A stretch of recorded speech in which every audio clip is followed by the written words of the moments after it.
Gloucester, Massachusetts. Podcasting around the world. You're listening to the GloucesterCast podcast, a production of Joey Shimataro and Good Morning Gloucester Media. Kick back, relax, and enjoy the show with your host, Joey Shimataro, and his crew of merry castaways.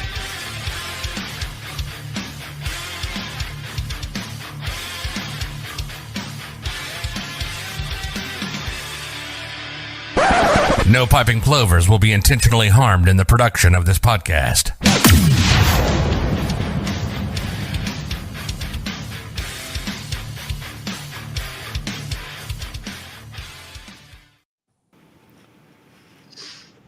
Good morning, Gloucester. We are here at the Cape Ann, no, not the Cape Ann Museum. No, we are not. We are at Maritime Gloucester, of all places. I'm joined by Catherine Ryan. Good morning. Good morning. Michael Cascio, Hey. and Phil Grabsky, who are co-directors and producers of American Masters, Hopper, an American Love Story, which is going to be on PBS on January 2nd. Is that correct? That is correct. It's great to have you guys here. I really appreciate you joining us this morning. And, you know, Catherine has done extensive research on Edward Hopper, and the Cape Ann Museum just finished. Are they all done with that? Yeah. Yeah, so they're all done with, they just had a tremendous run, probably the biggest run of that museum's illustrious, history as, this summer. The amount of people that came into town to see that show was completely over the top, and rightfully so. Catherine, you have a bunch of questions. I do. Why don't we hop right into it, because I know you guys are on a tight time schedule. Hop right into it. Hop right into it. Very good. So I really admired this documentary, and I thought it was such a good match because you have worked together before, and you've done so many documentaries on artists and musicians, and it also was a collaboration, and you're covering this collaborative art partnership.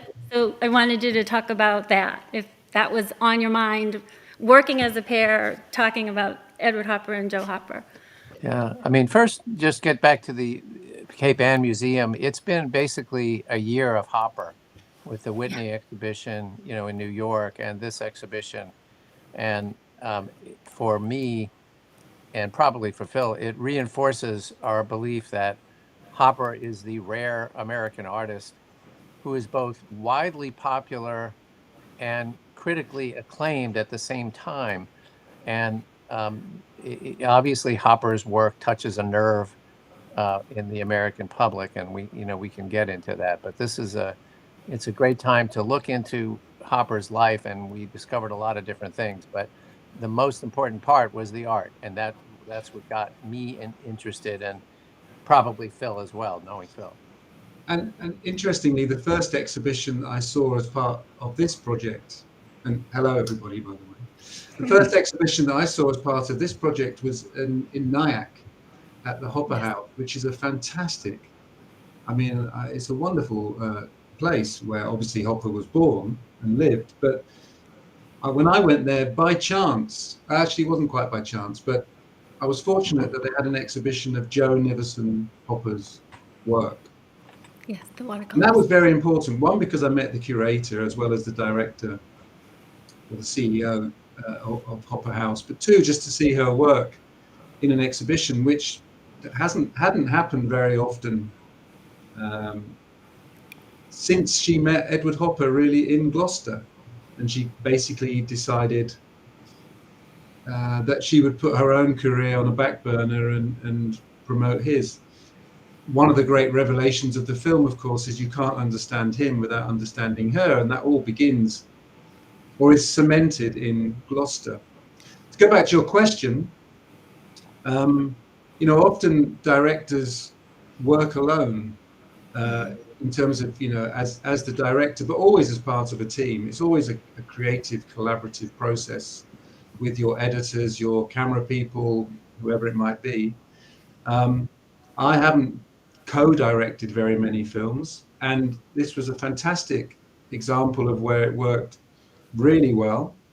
I've known Michael a long time, and we have worked together in slightly different capacities in the past. And really, it was something of a accidental meeting of minds a few years ago when, to cut a long story short, we were chatting and both realized that we had a similar ambition to make a film about Edward Hopper. And in fact, we'd both started doing our research.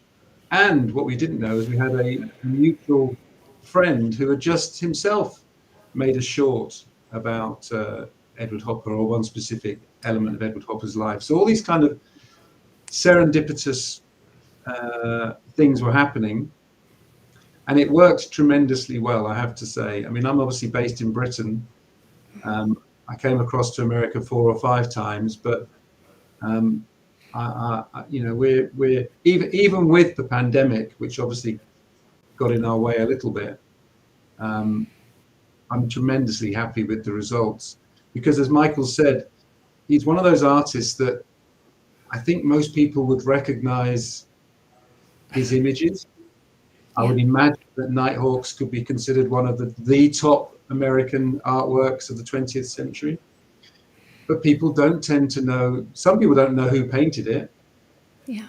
And some people, or a lot of people, won't know very much about him, or have a very singular idea of who he is, which is often not the case. And certainly he's more complex and more multifaceted than many people would think. Yeah, and the story of how Joe essentially marketed his work, beginning in Gloucester, is an essential part of the story. And just to piggyback on something Phil just said, the film is done, for American Masters on PBS, and that is a biographically inclined series that specifically looks at the person and his or her relationship to what they do and how that came about. So when I realized that American Masters had not done anything on Hopper, Yeah. which was a big surprise, because they've done Wyeth and Rothko and others. That's when I got to them and said, "What do you, how do you want to do that?" And I might be able to get this other guy, Phil, involved, and then it all came to fruition, which we can go into ad nauseam detail. But happy to be here. So thank you for your interest. Yeah. Well, it's interesting, you say, thank you very much for allowing me to have access to the screening, for the media screening. And it's interesting, the title, to me, Hopper, An American Love Story, and some of the images of the sketches of Hopper, emaciated, and because we learned that Joe really does not like to cook that much, and then some of the other images, it was just interesting. How did the title Hopper, An American Love Story, where does that come in? Well, I think titles are clear.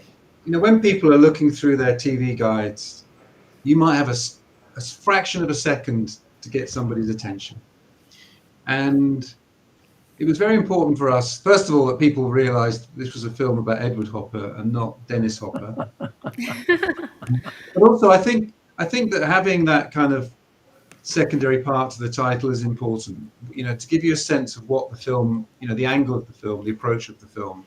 And it's deliberately ambivalent. On the one hand, what's so interesting about Hopper is that he has this fantastic love for America. He's living at a time when American artists are now looking at the United States, at North America. It's only a few decades earlier when, their incentive, which Hopper does briefly as a young man, but their incentive is to go to Rome and paint the Colosseum, to go to Venice and paint the canals, to go to Paris and be alongside Monet and Giverny. Now American artists are saying, well, what is American?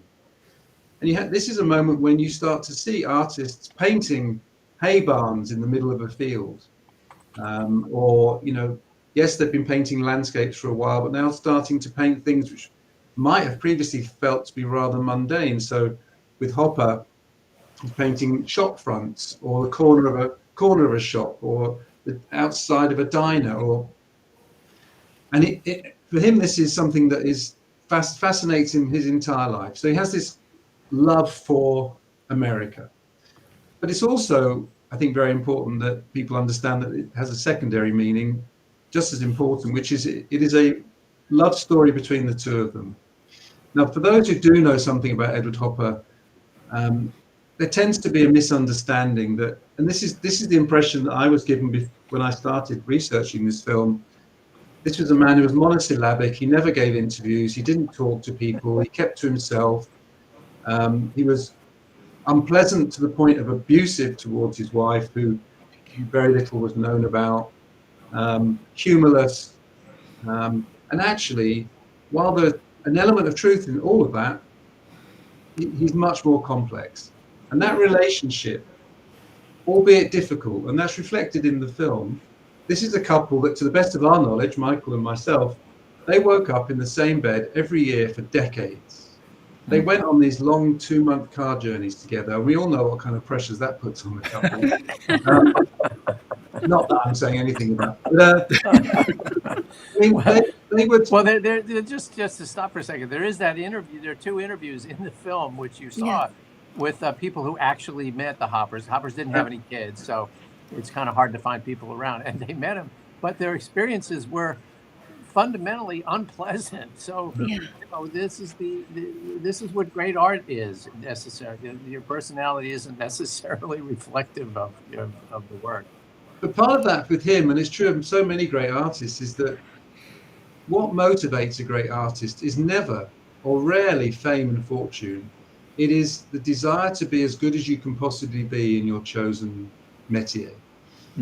Mozart didn't want to be famous and rich, although he would have taken both. He wanted to be respected by fellow musicians and fellow composers, and that's common.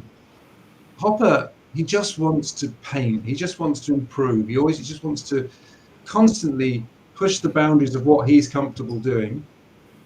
And all the kind of acclaim that came in New York, and the going to the parties and getting the awards, that really didn't interest him very much. And that meant that at times when he would go to social events, he's the kind of person sitting in the corner not saying very much. That is a bit, that's uncomfortable. Yeah, and Joe picked up the thread, though. Joe was the absolute opposite, complete opposite. She was a dancer. She was an actress. She was animated, and she was able to do what he couldn't do. He could not sell his own work. It just was. I don't know if it's because he was unpleasant or just because he was so focused on his work.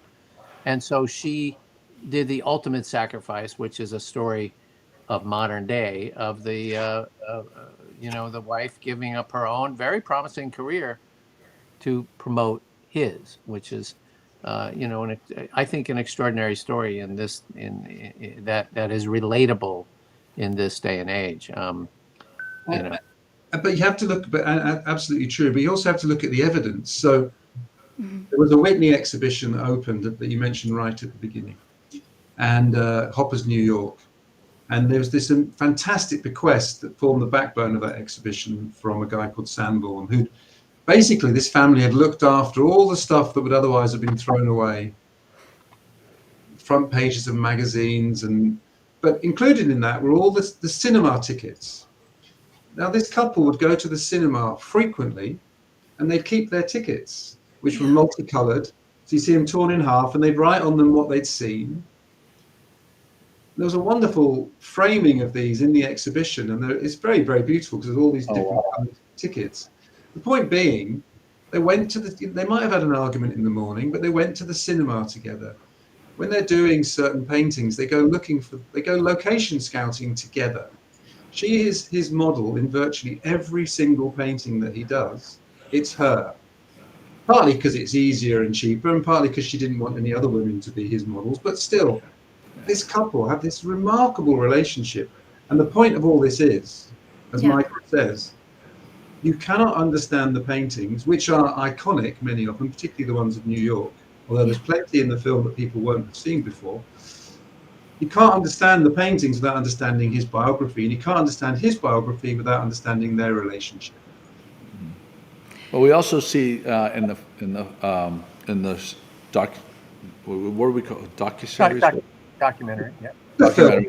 Documentary. They clearly painted side by side in Gloucester. You have the St. Anne's steeple with the railroad tracks there, where if you're from Gloucester, you would immediately recognize the location. And you have her painting and his painting. And you see the different styles. It is pretty amazing, isn't it? I mean, it's visual proof, of her. Gloucester, as Michael said at the beginning, Gloucester is tremendously important.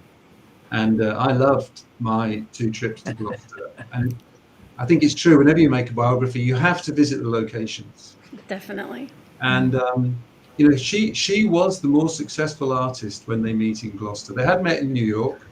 In fact, they'd been to the same art school together, but they kind of start to form a relationship in Gloucester. And she teaches him, particularly watercolors. But then what's interesting about him and reflective of his character, and again, this is mentioned in the film, while other artists, and Gloucester was, as I'm sure you know, and your community, your audience knows, was so attractive to artists. There were so many artists would come and paint, but they go down to the seafront and they paint ships and boats and sailors and fishermen. What Hopper does is he wanders around and he starts drawing and painting things that other people aren't that interested in, the front of buildings. Right. And of course, what's so great in Gloucester, and the film has these dissolves, but these buildings are still there. Yeah. So you can work out, and I was very lucky, we were very lucky because the director of the Cape Ann Museum is a fantastic guy, and he gave us a lot of his time to say, this is where he put his easel. So that's where we could put our tripod. And you see exactly what Hopper was seeing, more or less. And then it's fascinating to see the reality and how he then transforms that on a 2-dimension, on a canvas into a painting. And it really kicks off his career. I think, wouldn't you say, Michael, without Gloucester? I mean, you definitely can make the case that without Joe, there wouldn't necessarily be the Edward Hopper, and without Gloucester, there wouldn't have been the 2 of them. And it was a meeting point for both of their lives. And he was 41 when they got married, so it was kind of later in life. But he hadn't sold a painting in 11 years, right? So Was Mansard Roof, was that the painting? $100, yeah. They bought it and sold it for $100. Museum. But is that the one that kicked off? Like, he had that drought where he hadn't sold anything for 10 years, and then Mansard Roof was put Mansard on Roof the was the one. By his good buddy, George Bellows, Right. fellow painter. Yeah. So you kick into Gloucester like 14 minutes into the documentary, and the music changes, and it's kind of light piano, and so I was happy about that. Well, it's when he was probably the most agreeable. It was a love story at that point. They're falling in love, and they quote poetry together, and it's a great moment. It's essential to the story. It's the pivot point for the entire story. And I think that's what the difference is in this particular documentary. I don't know that there have been any other biographical documentaries on Hopper, but certainly Joe's influence and the beginnings of which are in Gloucester are central to the story. For me, the irony is that they sell Mansard Roof. They sell Mansard Roof, and it's a watercolor, right? So, which is not, anyway, yeah. There was the blank canvas was earlier, but you have new things that are in this documentary that I haven't seen in other ones. So you have interviews with people that knew him in Cape Cod. We've never seen that, and you have voiceovers with these incredible actors and reading the extant documents. And what was that like? You know, what was the process going to get the voiceover actors and big Well, ones? thanks to two things. One is our friends at PBS who were able to rally people, familiar voices. The other was the actor strike, and they are basically not working at the time we did these readings, and PBS is not under the same guidelines that everybody else is, so they were able to do that, and they just give an extra umph of drama to the actual diary entries, which I think. Was there something that surprised you with that, with working with them, or? Well, Christine Baranski was like the perfect voice. Really? I mean, they're all terrific, unbelievable. Yeah. But Christine Baranski was Joe personified in terms of the voice. At least that was my feeling. Phil might feel differently. No, not at all. What I think is so interesting is that the first thing you do when you're making a biographical film is try to find correspondence.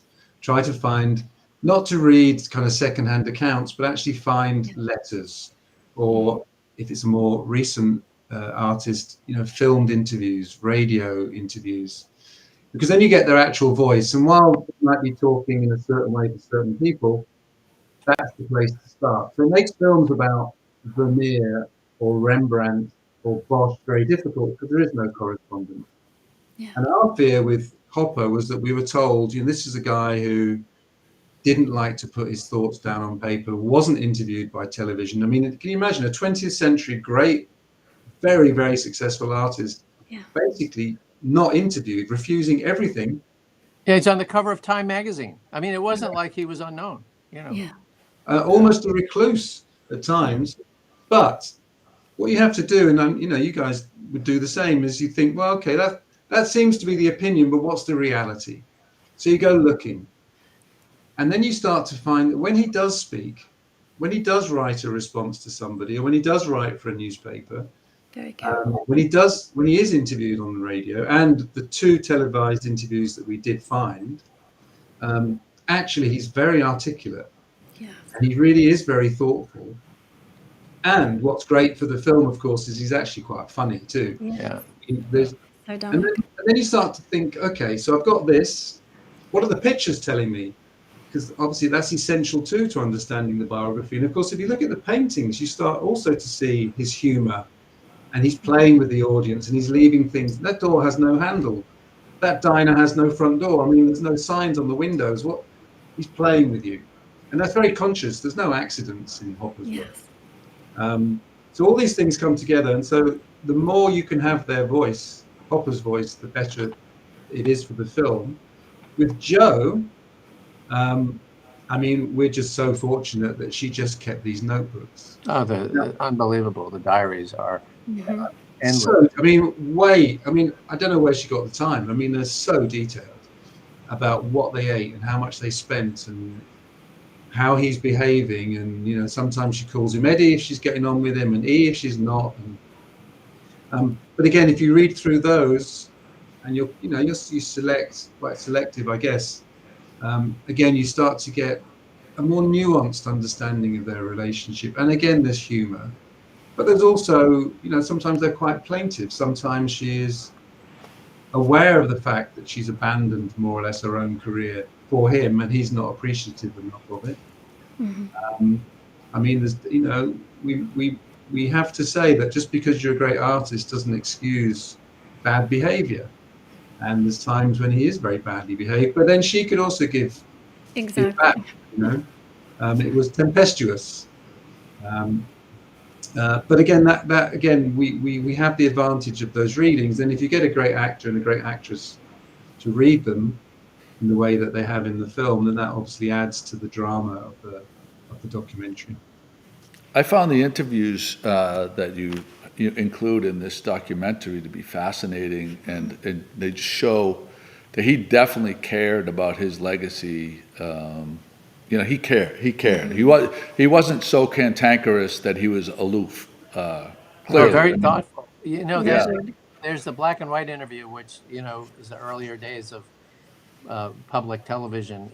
But he's very, very thoughtful in that interview. And then the other one, the color one, which we dug up in the NBC archives, which nobody had ever, as far as I know, had done anything of substance with it.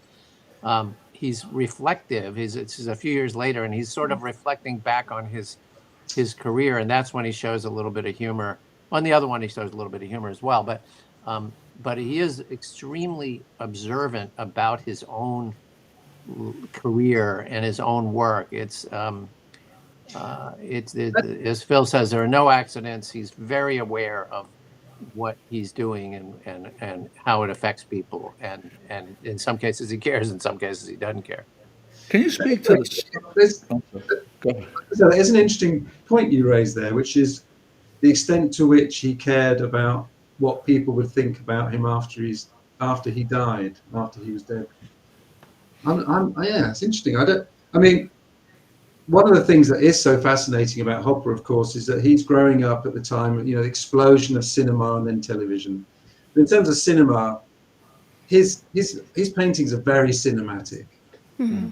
Part of the appeal for us as filmmakers, even the type of landscape paintings that he does, they're full of narrative. They're almost like still frames, aren't they? Something's just happened, you're not sure what, something's going to happen, you have to guess what that might be. But then he starts to influence filmmakers, and filmmakers, Hitchcock's mentioned in the film, but there's plenty of others. The Simpsons have done their own riff on Nighthawks, haven't they? The noir, yeah. And he was very aware of that. Could you put up on Nighthawks just because, just for viewers, so get a little... It's an extraordinary painting. Oh, again, what's interesting is that this is 1942. This is during the Second World War. Would you know? I mean, he doesn't... Yeah. There's no paintings that really show skyscrapers when his paintings of New York. There's nothing that shows the 1929 Depression. It's a very singular view he's having of the world. So then I think he's deliberately playing with you as the audience. You're being asked to try and work out, why are these people there? What is and why am I so attracted to it? I mean, I think the popularity of it is not because it represents the 20th century or World War II or the Depression or anything. It's because people bring their own views of that and maybe can relate to the solitary aspect of it or the communal getting to the dawn. Everybody has their own thing. I mean, throughout my lifetime, if you go to any print shop, I remember, right? You remember the Harvard Coupe and Spencer. I mean, like this image throughout my entire. I'm only 56, but has just permeated our society so deeply, and I don't know that there's anyone that wouldn't recognize it. In our age, it was featured in Masterpiece, Parker Brothers. It's in Ferris Bueller, movie. I mean, it's a touchstone cultural icon. And what we're asked, what we provide you in the film is just a chance to look at it again. So if you look at the background of this painting, at the side of the road, that's very abstract. I mean, his work, they're blocks of color. You look at those windows across the way, or the sidewalk, this green sidewalk. Again, if you look carefully, where's the entrance? Where's the sign telling you anything about what's going on? There's one door with no handle. I mean, it's and certain things are reflected in great detail, like the coffee urns. Other things are just almost just blocks of color. Brilliant, absolutely brilliant painting. Yeah. So I really admired I feel like you let the experts that you interviewed that have been involved in all these major Hopper shows, their personalities come through, and they're all seated. I mean, they were almost all like a Hopper subject. And then I also, there's no pattern where you interview someone and then you go to a picture and you show the painting or a close-up. Like you don't necessarily reinforce what the interviewer just said to us. but you almost let us sit with it. And I thought it was really, it was mirroring the artist. And I thought Yeah, you it's guys funny. did that really beautifully. You let the art speak and the people interpreting it. Yeah, both Phil and I felt very strongly from day one that the art is the star and that the art tells the story. And we were not going to mess with it, or at least my goal from day one was not to animate it or try to do something funky with it or bring it to, so we're the artwork itself tells a story and is worth the extra time to kind of soak it in. And as a result, there are 40 or 50 images there Yeah. that help tell the story. So we're not skimping on it. I felt very strongly that But that the pacing is so nice. Like you have a compressed amount of time. You cover so much ground in the beginning, and then you kind of linger with the mature work. I just, it's hard to do. I think you really did a great job with that.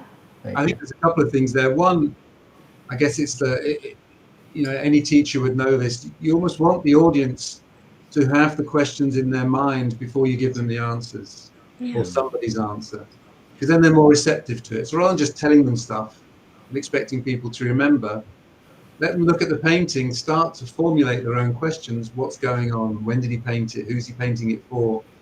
And then offer up some questions, some answers. The other thing is that I think it's a mistake that documentary filmmakers make often when they interview people, which is they interview somebody because they want them to say something that fits the pre-written narrative. Yeah. Right. And We do that all the time.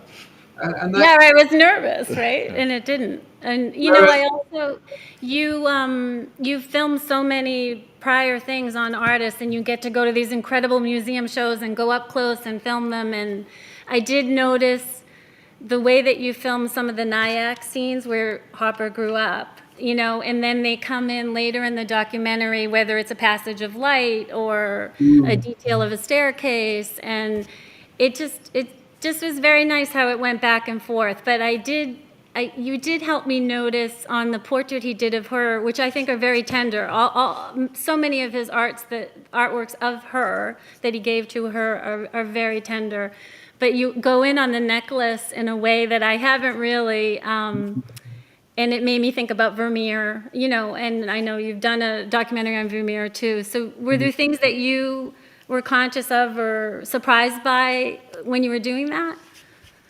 well, for me, I mean, somebody says in the film that he's the master of light. Yeah. All artists study the artists that have gone before them. It's something I'm constantly telling young documentary filmmakers when they ask for advice. I'd say, well, watch as many documentaries as you can. Go back to Flaherty and Grierson and all these people, just because it's in black and white, because there's so much to learn. So somebody like, and this is why I didn't know very much about Hopper's trips to Paris, actually. Yes. He goes to these galleries and he's learning. He paints in the style of the Impressionists. He experiments with it. He goes to galleries. He goes to Amsterdam himself. And he looks at the works of Rembrandt. This is typically what a young artist should do. Then he creates his own style and he kind of sticks with it. He's clearly aware of Vermeer, and he's clearly aware of. For him, the study of light is something that stays with him all his life. What was very interesting for Michael and I is that, the first trips that we made to Nyack, we were just lucky. In my case, I went on a slightly different day to Michael, but on my day, it was a very, very cold day. The previous day in New York, they'd had one of the worst blizzards they'd had in years. But the next day was completely sunny. I turned up in Nyack and got into that bedroom. Yeah. It's possible to over-romanticize this kind of. No, It's no, true. it's a Hopper Right. painting. Yeah. It was very effective. The light that comes into his bedroom is a Hopper painting. You can see the influence. This is a connection to Vermeer, because with Vermeer, you have to remember that Vermeer is living in the Netherlands, which is a nation of canals. And now those canals are mirrors. And the light is reflected. If you look at his view of Delft, which is one of the greatest paintings ever, in my opinion, half the painting is just the water, which is a mirror of the sky and the light, and it's throwing light onto all the objects around it. Edward Hopper is born in a bedroom, and as he grows up, he's looking out of his window and he's seeing the Hudson. I hadn't realized, not at Nyack, but not that far from Nyack, the Hudson's a mile wide. Yeah. It's a huge mirror of the sky. The day that I happened to go, it was very bright, and that light is coming straight through that window. Yeah. He's lying in bed, looking at the light traversing his wall. Okay, we've got to be careful, but one can assume it's plausible that this had an impact on him. Yeah. And so, frankly, we could have done a 52-minute film just on Nyack. About I how agree. the boy that leaves Nyack, he doesn't change so much in his personality beyond that. But as you were saying earlier, you've got 52 minutes to tell a long story. But you also go to his Washington Square Park, his lifelong small home too. And you have the close-up of the easel with all the pinprints. I was very happy to see that. It's very humbling to go there because it's a smallish apartment, and it overlooks Washington Square. And as one of the interviewees says, there's all sorts of activity going on in Washington Square. It's a hub of urban activity, music and rallies and protests and whatnot. And of course, none of that shows up in Hopper's work. He's on his own track, and but he lived in this quintessential New York apartment. And it has to be said that Michael and Cynthia, they did extraordinarily well to get in there. It's not that easy to get in. We're lucky it survived. You can imagine there's been lots of people wanting to use it for lots of different things subsequently, but it has survived. But it's not open to the public, so it was great to get in. And again, we had nice light, a bit of a breeze. Yeah, open the windows, windows. But anyway, it was a great Hopper moment. Do you have more?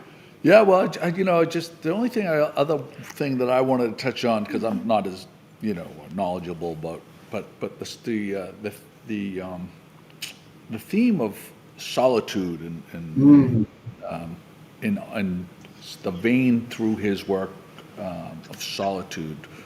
Could you touch upon that a little bit?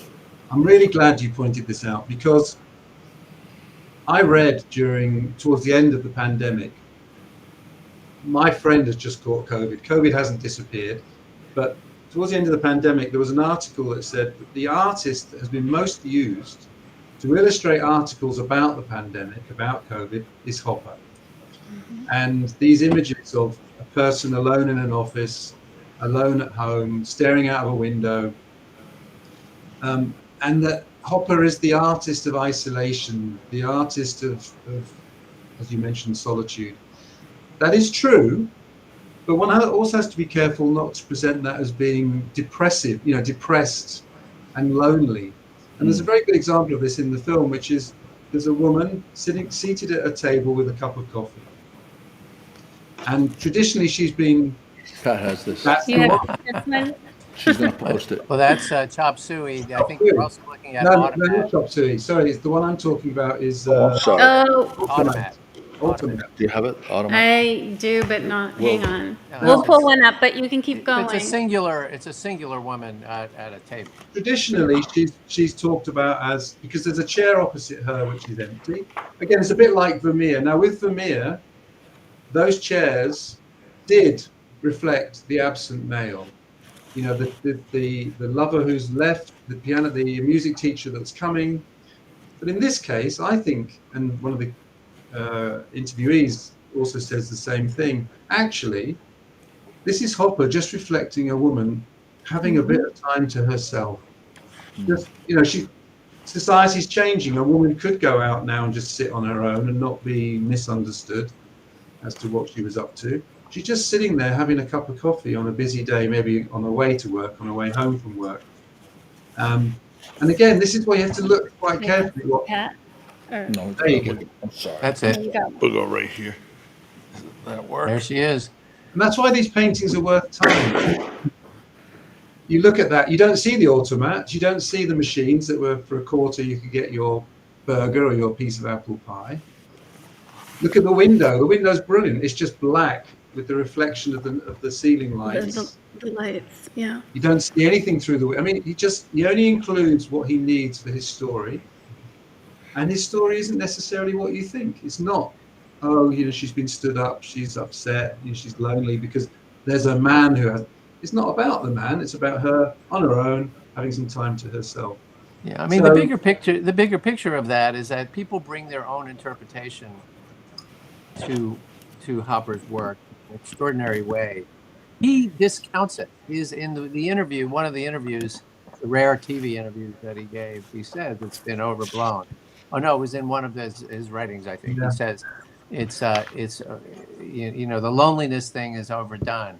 He's sort of tongue in cheek there, but his point is that it wasn't necessarily his intent, and I as it think. is the viewer. But the thing is with him is he was comfortable with his own company. He was comfortable being on his own. And in fact, sometimes that was a problem because he would exclude Jo, wouldn't talk to her for 4 or 5 days. But he didn't feel the need to be surrounded by people and to be communicating with people. And so being on his own to him didn't equate to being lonely. Yeah. Did you want that? Yes, so this is, can you speak to this one right here? Can you get up? It's soy blue. Yeah, the one where he Oh, yeah. he Yeah. portrays himself as the clown, a little bit, yeah, right there, and just, Yeah. yeah. Well, that's a So- very important painting because he comes back from Paris, and that is reflective of Paris. It's, without going into too much detail now, it is where he is in his artistic development. So he's learned from the Impressionists, and he's experimenting with that. He's also having this, which the film talks about, this previously not really known 10-year affair. Well, we say affair, relationship with somebody called Alta Hillsdale that wasn't known about. Probably not, the relationship wasn't returned by her really. So there's some personal angst in that painting. So, and I mean, she tells him that she's going to get married, which is a total shock to him after 10 years of pursuing her. And this painting and one other, I think, reflects his oddly, his bitterness or his view of the very difficult circumstance. But he put everything into this painting. So all he'd learned previous to this, and all he'd learned in his 3 trips in Paris, all he'd learned from going to those galleries and looking at Rembrandt and Manet, and he puts into this painting and he brings it out, he releases it in New York, and people are like, what is this? It looks so contemporary. Well, and then it went into storage. I think, Catherine, you can relate to this. The Whitney found it rolled up somewhere. It wasn't part of their. Oh my goodness. Yeah. This is how art history works. So Picasso does the same thing. He paints Les Demoiselles d'Avignon when he's about 28 years old, which is the culmination of everything he's learned. And people are shocked, and he rolls it up too and puts it away for 10 years. And it's only when MoMA buys it and makes it like a centerpiece, and it's been on their walls ever since they bought it in 1948 or something, I'm not quite sure. But people's tastes change. But for Hopper, this was had that painting been well received, he'd have gone off in a certain direction. Right. Then he has to regroup, and he becomes, he starts doing kind of etchings and magazine covers, and then the relationship with that's why he's open to learning from Jo and watercolors, and he ends up doing these oil paintings. Once he finds out paintings, he sticks with that at least 6 months of the year. In New York, it's the oil paintings. When he's in Cape Cod, then he has, he's doing slightly different things, which are very interesting, actually. I didn't know so much about those. What's so interesting to me is, he's the illustrator, and he's a very good illustrator. But from what I could gather, he was really not, happy being an illustrator because he's doing work for other people, like they're, interpreting their what they want him to interpret. I can relate to that as I don't want to make this about me at all, but like as for the blog, when someone tasks me to cover a story, I have much less interest in it than when it's my idea to cover that same story. I don't know what that is, but You're an artist. Yeah. He was an absolutely brilliant illustrator. Again, you just stop and look a little bit, and there were plenty more in that Whitney exhibition. And I mean, he was extraordinarily talented. But again, he's being told, right, this week you've got to do these 4 illustrations. Right. Do what you're told. You're advertising toothpaste or whatever it might be, or Yeah. and This is before he met Joe. Yeah. yeah, and any artist is going to start to resent that after a while, I think. Yeah. But he does it for years. I mean, it is not a flash in the pan. He's doing it for a No. long time. Right. Yeah. Well, anything else for you, Catherine? Well, back to film stuff. What's that? Back to film question. Yeah, go ahead. Oh, I just was there something that you had to leave on the cutting room floor that you were like, oh my God, I wish I put it in? Or So much material that you Oh, could sorry. include. I think, for me, it was the diaries and the interviews with Hopper because they're first person accounts, and we did a lot of it. So it wasn't like we didn't do it, but you could build an even bigger and more even. It just hints at the drama that is there. That's for me. There are plenty of other things that weren't able to include, but that's normal for any documentary. I mean, that's you gather material way more than you need, and you whittle it down to the essence. You could probably build a mini series based off of those, and It's true. No, it's true. It's very true. it would probably be, very sellable.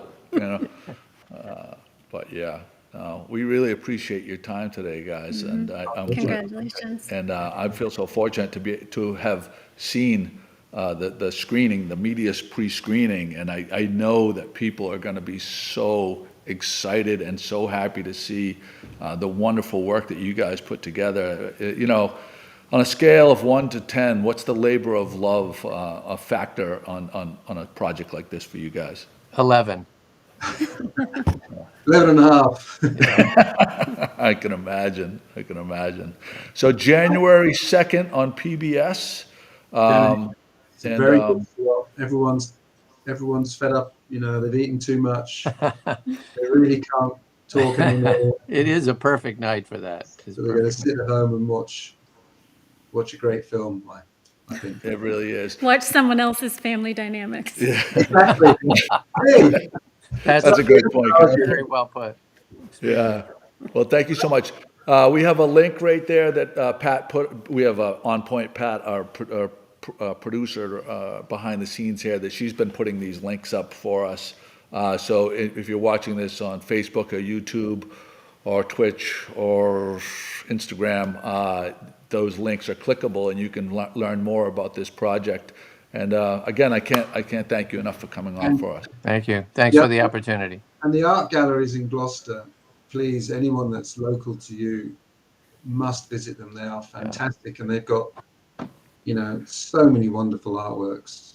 Here's a little story about that. So the blog is 16 years old. Good Morning Gloucester, and every middle schooler in Gloucester goes through Cape Ann Museum, and then a lot of people just, that's your extent. So the last time I had gone through, before I got involved with the blog and everything, the last time I had gone through Cape Ann Museum when I was like 9 years old. I'm 56 now. So like you can imagine, so now the blog starts and, it's such a part of the community. I go in and I'm completely blown away that what we have in our backyard. I mean, it's not just Hopper. I mean, it is Henry Lane. It's Henry Lane, and I mean, it's just a marvel that we have this in our backyard, and they've done such a great job with it. So we know, but there's a lot of people, a lot of townies and stuff like that if they, I beg them on a probably semi-annual basis. You have to go because it is amazing inside there. And I know, so thanks for saying that as well. Yeah, no, it's terrific. Thank you. All right, well, listen, have a great day, guys. Thanks again, and looking forward to January 2nd. Yeah. Congratulations. Thank you. Good morning. All right, we'll see you guys. Take care. Great.